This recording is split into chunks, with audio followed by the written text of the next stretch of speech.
السلام علیکم بچے، آج ہم لیکچر نمبر 34 میں آ گئے ہیں، اور بچے اس سے پہلے ہم نے لیکچر نمبر 33 میں ہم نے درس الثالث جیم کی آیات 70 اور 71 اس کا ترجمہ کیا، اس کی ہم نے تفسیر کی۔ آج ہم اپنے لیکچر نمبر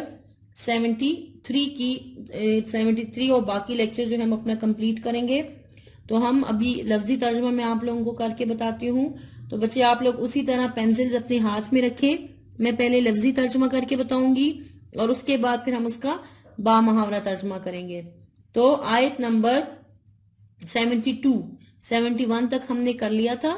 آج ہم 72 آیت سے سٹارٹ لیں گے۔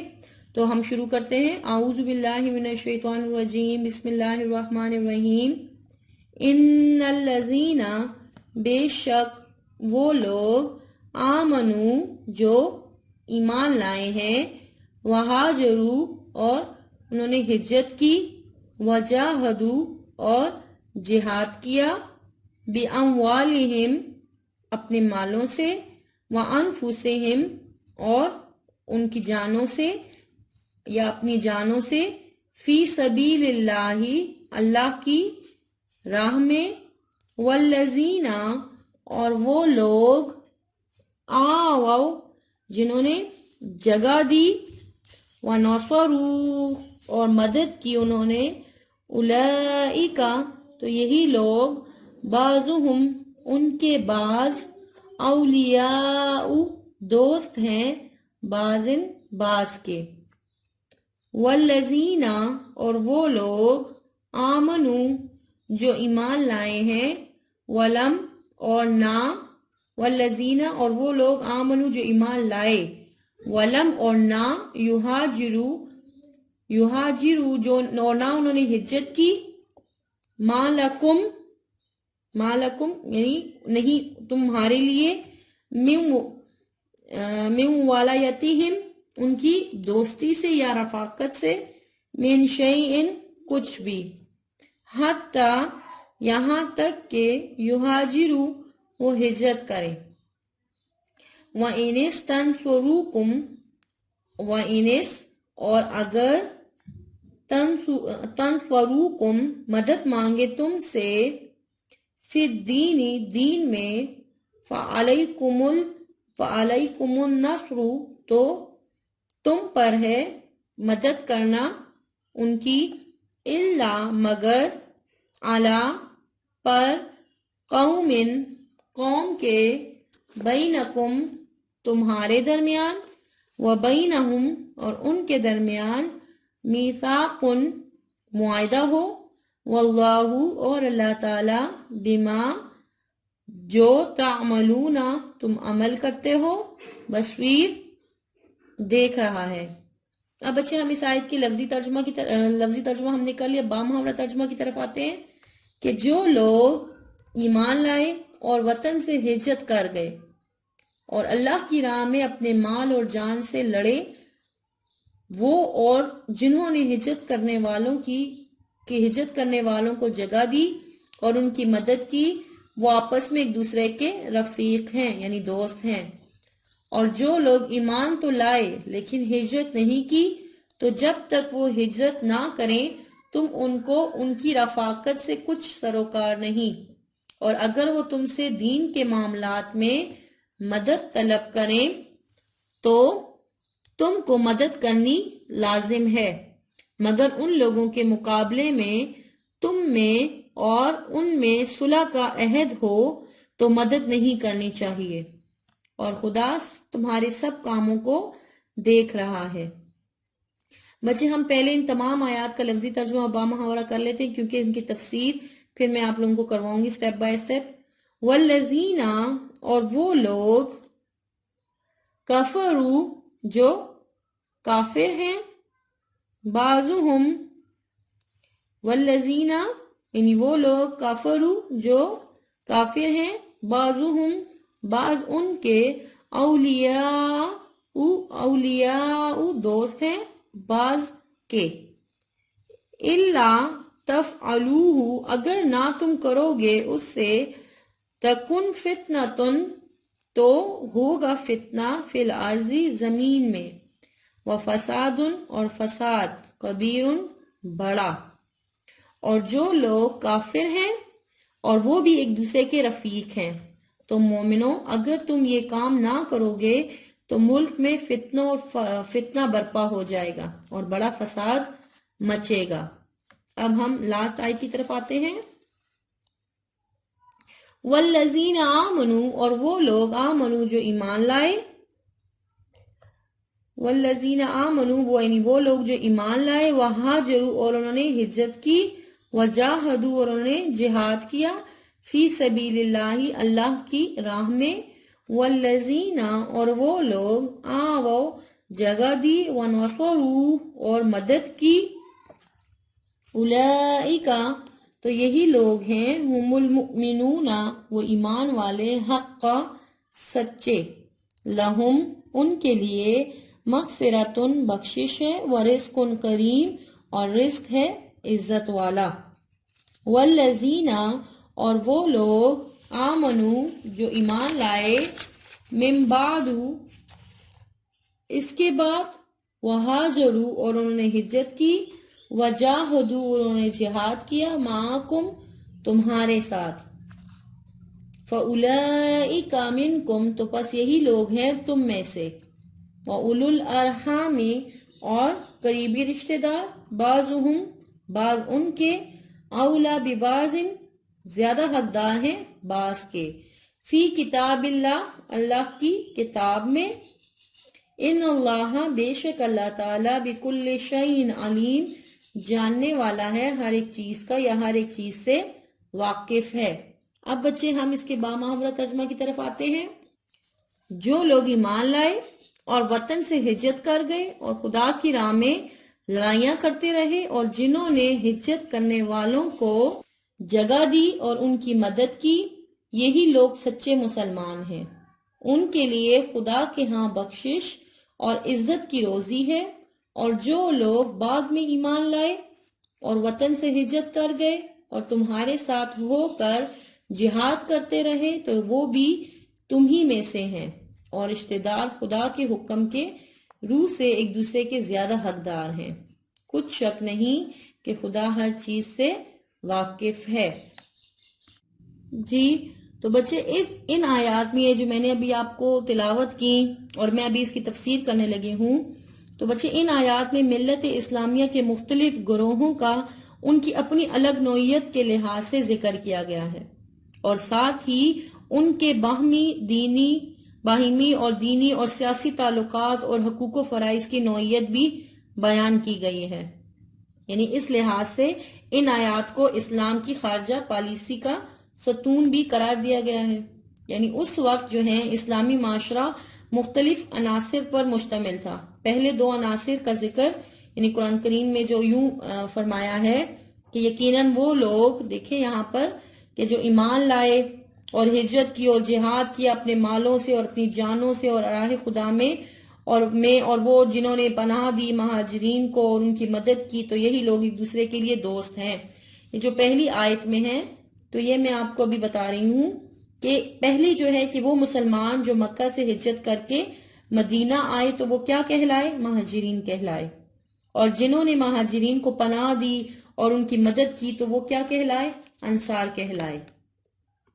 تو بچے اس آیت میں پکے سچے اور حقیقی مسلمانوں کی تعریف کی گئی ہے، یعنی کہ اصل مسلمان تو وہی تھے کہ جنہوں نے صرف رضا الہی کی خاطر اپنا وطن، گھر، مال و متاع، خاندان اور رشتہ داروں کو چھوڑ کر ہجرت کی اور کفار سے جہاد کرتے رہے، اور دوسرے وہ جنہوں نے ان مہاجروں کو پناہ دی، رہائش دی، کاروبار دیا اور ہر طرح کی ان کی مدد کی، اور ان کے ساتھ مل کر کافروں سے جہاد بھی کرتے رہے، اور رسول اللہ صلی اللہ علیہ وآلہ وسلم کے ہر حکم کی تعمیل بھی کرتے رہے۔ تو ان کے ایمان میں کسی قسم کا شک و شبہ نہیں ہے، تو اللہ تعالیٰ نے بھی ان کو بڑی شان عطا کی اور انہیں آخرت میں بھی مغفرت اور جنت میں بڑی عزت کی روزی کی بشارت بھی دی ہے۔ تو بچے یہاں پر جو میں نے آپ کو دو بتایا ہے، بیان کیا کہ ایک مہاجرین کے وہ جو ہجرت کر کے آئے اور انصار جنہوں نے ان کی مدد کی، تو یہ سب آپس میں کیا ہیں؟ دوست ہیں، اور ان کی دوستی کی بنیاد جو تھی دین پر تھی، خاندان اور رشتہ داری پر نہیں تھی۔ تو کافروں سے ان کا یعنی قلبی دوستی جائز نہیں، دلی تعلق جو ہے، دلی دوستی ان کے ساتھ جائز نہیں ہے کافروں کے ساتھ، اور نہ ہی ان کی مدد کرنی جائز ہے، خواہ کفار ان کے باپ دادا یا بیٹے پوتے یا چچا اور ماموں ہوں، تو ان کے کنبہ اور قبیلے والے ہی ہوں، تو یعنی ان کے ساتھ وہ تعلقات نہیں رکھیں گے تب تک جب وہ بھی ہجرت نہ کر لیں۔ تو بچے یہاں پر میں آپ کو ایک حدیث بیان کر رہی ہوں، حضرت ابن عباس رضی اللہ تعالیٰ عنہ نے فرمایا کہ اس آیت کا جو نزول ہے یہ میراث کے متعلق ہوا ہے، یعنی یہ فرمایا کہ مہاجرین آپس میں کیا ہیں، وارث ہوتے تھے، یعنی مہاجرین جو تھے جو ہجرت کر کے آئے تھے وہ آپس میں کیا تھے، وارث تھے۔ تو جو رشتہ دار، جو مہاجرین جو ہجرت کر کے آئے اور جو مدینہ میں موجود انصار جنہوں نے مدد کی، تو وہ جو ہجرت کر کے آئے جو مہاجر اور انصار، تو یہ آپس میں کیا ہیں، رشتہ دار ہیں۔ اور جب وہ مہاجر جو مکہ میں ہے، جو مکہ سے مدینہ ہجرت کر کے آئے ہیں جو مہاجرین، لیکن کچھ ایسے لوگ ہیں کہ جو ان کے بھائی کزن وغیرہ یا چچا جو بھی ہیں وہ مکہ میں ہیں، تو ان کے ساتھ اب کوئی وہ رشتہ نہیں رہا، تب تک نہیں رہے گا جب تک وہ بھی مدینہ میں آ کے ان کے ساتھ ہجرت نہ کر لیں، تو تب ان کے ساتھ ان کا رشتہ قائم ہوگا، لیکن جب تک وہ مکہ میں ہے تو تب تک وہ ان کے ساتھ کوئی تعلق نہیں ہے۔ تو یہاں پر یہ فرمایا گیا کہ غیر مہاجر مسلمان اور مہاجر مسلمان کا وارث نہیں ہوتا تھا، یعنی کہ غیر مہاجر جس نے ہجرت نہیں کی اور مسلمان مہاجر جس نے ہجرت کی ہے، تو وہ اس کا جو ہے وارث نہیں ہوتا تھا جب تک، اس وقت تک نہیں جب تک وہ ہجرت نہ کر لے، ٹھیک ہے، خواہ وہ اس کا قریبی رشتہ دار ہی کیوں نہ ہو۔ تو اس وقت جو ہے آپس میں وراثت جو تھا وہ ہجرت کی بنیاد پر تھی کہ وارث تب ہوں گے کہ جب وہ بھی ہجرت کر لیں گے، لیکن جب مکہ فتح ہو گیا اور ہجرت کا حکم بھی ختم ہو گیا تو پھر مہاجر اور غیر مہاجر یعنی آپس میں پھر وارث ہونے لگ گئے، لیکن اور قرابت وراثت کی بنیاد پر ہی قرار پائی، یعنی قرابت اور یہ رشتہ داری اور جو جائیداد کی تقسیم ہے پھر وہ اسی کی بنیاد پر ہوئی۔ تو بچے اب یہاں پر جو آیت میں بتایا گیا ہے، پہلے تو ان آیات میں بتایا گیا مہاجرین کا، اور دوسری آیت پھر اسی کے ساتھ ذکر ہے انصار کا، اور پھر انہوں نے یعنی ان کی مدد کی، تو یہ ایک دوسرے کے کیا ہیں، دوست ہیں۔ تو جو لوگ تو ایمان تو لے آئے لیکن ہجرت نہیں کی، تو تب تک ان کے ساتھ ان کا تعلق قائم نہیں ہوگا جب تک وہ بھی ان کے ساتھ ہجرت نہ کر لیں، مدینہ کی طرف ہجرت نہ کر لیں۔ تو اس وقت تک جب وہ ہجرت کر لیں گے تو ان کے ساتھ تعلقات بھی قائم ہو جائیں گے، لیکن اگر ہجرت نہیں کریں گے تو ان کے ساتھ پھر ان کا کوئی تعلق نہیں ہے۔ اب بچے پھر اگلی آیت میں یہاں پر جو بتایا گیا ہے، یعنی تیسری قسم ایسے مومنوں کی تھی کہ جو ایمان تو لے آئے تھے مگر اپنے خاندانوں اور رشتہ داروں کو چھوڑ کر ہجرت نہ کر سکے۔ یہاں پر ہے نا کہ وہ لوگ جو کیا ہے ایمان تو لے آئے ہیں لیکن انہوں نے کیا کی ہے، ہجرت نہیں کی، تو پھر ان کے ساتھ کیا ہے کہ ان کے ساتھ مذہبی اخوت تو تھی، یعنی کہ مذہبی اخوت اخوت کہتے ہیں بھائی چارے کو، تو مذہبی تعلق تھا کہ وہ مسلمان ہیں لیکن ہجرت نہیں کی، لیکن ولایت کا تعلق نہیں تھا۔ ولایت اسے کہتے ہیں، یعنی ولایت سے مراد ہے حمایت، نصرت، امداد، دوستی، قرابت داری، یعنی یہ ولایت کا مطلب ہے۔ تو اور اس طرح قرآن کریم نے بھی ایک اصول وضع کر دیا کہ وہ مسلمان جو کسی دوسرے ملک میں رہائش پذیر ہیں، یعنی کسی دوسرے ملک میں رہائش پذیر ہیں، تو اور ان پر کیا ہو رہا ہے، کہیں یعنی کہ سیاسی ولایت کے رشتے سے خارج ہیں، سیاسی ولایت کے رشتے سے خارج ہیں مگر دینی اخوت کے رشتے سے خارج نہیں ہیں۔ اگر کہیں ان پر ظلم ہو رہا ہو اور وہ مسلمانوں سے مدد مانگے تو مسلمانوں کا فرض ہے کہ وہ اپنے مظلوم بھائیوں کی مدد کریں، یعنی کہ وہ مکہ میں ہیں یا کہیں اور جگہ پہ ہیں، کسی ایسی جگہ پہ ہیں کہ وہ مسلمان تو ہیں، ہمارا ان کے ساتھ مذہبی اخوت ہے، مذہبی رشتہ ہے، لیکن ہمارا ان کے ساتھ باقاعدہ جو ہے بھائی چارے کا رشتہ، دینی اخوت یعنی وہ تو ہے، لیکن باقاعدہ طور پر جو ہے ان کے ساتھ سیاسی رشتہ یا اس طرح جو آپس میں تعلقات ہیں وہ نہیں ہوں گے تب تک جب تک وہ بھی ہجرت نہ کر لیں۔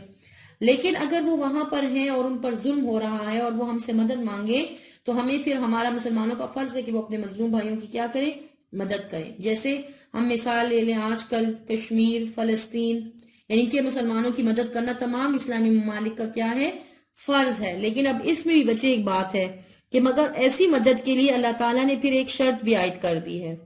کہ اگر ایسے ملک یا قوم کے ساتھ جنگ نہ کرنے کا دوستانہ معاہدہ ہو چکا ہے تو جہاں مسلمانوں پر زیادتی ہو رہی ہے تو پھر تم معاہدے کی خلاف ورزی کرتے ہوئے مسلمانوں کی مدد نہیں کرو گے، یعنی پھر معاہدے کی خلاف ورزی نہیں کرنی کہ ہمارا ان کے ساتھ جو ہے معاہدہ ہوا ہے تو ہمیں معاہدے کی پابندی کرنی ہے،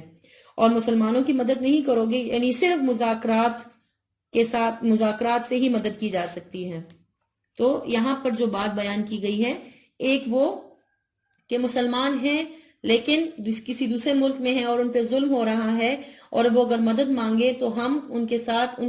ہم کیا کر سکتے ہیں، ہمیں ان کی مدد کرنی ہے، لیکن اس وقت تک جب ہمارا ان کے ساتھ کوئی ایسے اس قوم کے ساتھ معاہدہ نہیں ہوا، اس ملک کے ساتھ معاہدہ اگر ہوا ہے تو پھر ہمیں معاہدے کی پابندی کرنی ہے اور ان کی مدد نہیں کرنی، لیکن مذاکرات کے ذریعے سے پھر مدد کی جا سکتی ہے۔ اب پھر ایک اور ہے کہ جو مسلمان قیدی یا کمزور اور ضعیف لوگ جو ہیں، یعنی کہ وہ مجبوراً کفر میں ان کو کافروں نے ان کو پکڑا ہوا ہے اور مسلمان مجبوری یا کمزوری کی وجہ سے وہ ان کے ساتھ ہیں، ان کے ساتھ رہ رہے ہیں، تو ان کی رہائی بھی تمام اہل اسلام پر پھر کیا ہے، فرض ہے کہ ہمیں ان کی کیا کرنی ہے، مدد کرنی ہے۔ تو اب بچے یہاں پر دیکھیں، یہ تو ہو گیا کہ رشتہ داری جو ہے کس بنا پہ ہے۔ اب یہاں پر آیت بیان کی کہ جو لوگ کافر ہیں اور وہ ایک دوسرے کے رفیق ہیں، یعنی جیسے مسلمان کا دوست ہے تو اسی طرح جو کافر ہیں وہ ایک دوسرے کے دوست ہیں۔ تو مومنو، اگر تم یہ کام نہ کرو گے تو ملک میں فساد برپا ہو جائے گا، فتنہ فساد برپا ہو جائے گا، یعنی کافر کا دوست ہے۔ تو اگر مسلمان کافر کے ساتھ دوستی رکھیں گے تو پھر اس سے کیا ہوگا، ملک میں فساد برپا ہوگا، اس سے ملک میں جھگڑے فسادات پیدا ہوں گے، تو بڑا فساد مچے گا۔ تو ہمیں کافروں کے ساتھ دوستی اور تعلق نہیں رکھنا، ان کے ساتھ ہمیں دوستی نہیں رکھنی۔ اب اس اگلی آیت میں ہے کہ جو لوگ ایمان لائے اور وطن سے ہجرت کر گئے اور اللہ کی راہ میں کیا کرتے رہے، لڑائیاں کرتے رہے، اور جنہوں نے ہجرت کرنے والوں کو جگہ دی، یہاں پر مراد انصار ہیں، اور ان کی مدد کی، یعنی انصار لوگ مراد ہیں جو مکہ سے مدینہ ہجرت کر کے آئے، ایک تو وہ کہ جو مہاجر ہجرت کر کے آئے، اور انصار جنہوں نے ان کی مدد کی، تو یہی لوگ کیا ہیں، سچے مسلمان ہیں، اور ان کے لیے اللہ کے ہاں بخشش اور عزت کی روزی ہے۔ اور جو لوگ بعد میں ایمان لائے، یعنی کہ پھر جو آہستہ آہستہ بعد میں ایک ساتھ جو انہوں نے ہجرت نہیں کی لیکن بعد میں ایمان لائے اور پھر وطن سے ہجرت کر گئے اور پھر ان کے ساتھ کیا کرتے رہے، جہاد کرتے رہے، تو وہ بھی اتمی میں سے ہیں کہ اگر آپ لوگوں نے پہلے ہجرت کی ہے اور اب یہ لوگ بعد میں آہستہ آہستہ ہجرت کر رہے ہیں اور ایمان لا رہے ہیں، تو یہی تمہارے دوست ہیں اور رشتہ دار ہیں، اور خدا کے حکم کے روح سے ایک دوسرے کے زیادہ حقدار ہیں، یعنی کہ جو مکہ سے مدینہ ہجرت کر کے آئیں گے تو یہ آپ کے زیادہ حقدار ہیں رشتہ داری کے، بجائے اس کے کہ جو مسلمان تو ہیں لیکن کسی دوسرے ملک میں ہیں، تو وہ آپ کے اگر بھائی ہیں، دوست تو آپ کے بھائی ہیں یا کزن ہیں یا جو بھی ہیں، تو آپ نے ان کے ساتھ رشتہ داری کا تعلق نہیں رکھنا جب تک وہ بھی آپ کے ساتھ ہجرت نہ کر لیں، آپ کی طرف نہ آ جائے مدینہ۔ تو کچھ شک نہیں کہ خدا ہر چیز سے کیا ہے، واقف ہے۔ تو بچے، اب آپ لوگوں نے یہاں پر جو پڑھا، ایک تو مہاجرین کے بارے میں، ایک انصار کے بارے میں، پھر آپ لوگوں نے پڑھا کہ جو تب تک دوستی کا تعلق قائم ہوگا جب وہ بھی ہجرت نہ کر لیں، اگر وہ مسلمان ہیں لیکن کسی دوسرے ملک میں ہیں تو ہمارا ان کے ساتھ جو ہے دینی رشتہ، مذہبی رشتہ ہے، لیکن دینی رشتہ کب قائم ہوگا، جب آپس میں جو وہ بھی آپ کی طرف ہجرت کر لیں، ٹھیک ہے۔ تو بچے، اب اسی طرح یہ آپ لوگوں نے اس آیات کا ترجمہ اچھے طریقے سے یاد کرنا ہے۔ یہ ہمارا درس بھی کمپلیٹ ہو گیا، یہاں پر ہماری سورہ انفال بھی کمپلیٹ ہو گئی ہے، اس کا جو آخری درس تھا یہ بھی ہمارا کمپلیٹ ہو گیا۔ اور بچے، یہ ساتھ میں الفاظ معنی ہیں کچھ، تو آپ لوگوں نے ان کو بھی اچھے طریقے سے یاد کرنا ہے۔ آو جگہ دی، پناہ دی، استنصروا انہوں نے مدد چاہی، اولو الارحام خون کے رشتہ دار۔ تو بچے، ان کے الفاظ معنی بھی یاد کرنے ہیں، اور یہ پورا درس جو ہے ترجمہ آپ لوگوں نے اس پورے درس کا جو ترجمہ ہے آپ لوگوں نے وہ بھی اچھے طریقے سے یاد کرنا ہے، یہ آپ کا ہوم ورک بھی ہے۔ پھر انشاءاللہ ہم نیکسٹ لیکچر میں اپنا ریٹن ورک شروع کریں گے انشاءاللہ۔